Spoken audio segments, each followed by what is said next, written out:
इंसान को अल्लाह जल्ल जलालुहू ने मिट्टी से पैदा फरमाया। हज़रत आदम अलैहिस्सलाम को अल्लाह ताला ने मिट्टी से पैदा फरमाया। एक रिवायत का मफहूम है कि अल्लाह ने तमाम ज़मीन से मिट्टी जमा करके उससे हज़रत आदम अलैहिस्सलाम की तख्लीक फरमाई।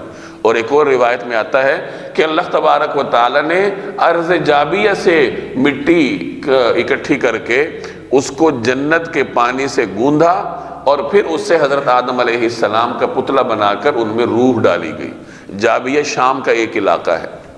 तो बहरहाल हज़रत आदम अलैहिस्सलाम का पुतला अल्लाह जल्ल जलालुहू ने मिट्टी से बनाया और उस मिट्टी के पुतले में फिर रूह डाली गई। और इसी तरह अल्लाह ने इंसान की तख्लीक का और उसके तवालुद और तनासुल का सिलसिला कायम फरमाया। तो चूँकि इंसान के जो जद्द अमजद हैं या पहला इंसान है उसकी तख्लीक मिट्टी से हुई, इसलिए फरमाया कि अल्लाह ने तुम्हें मिट्टी से पैदा की।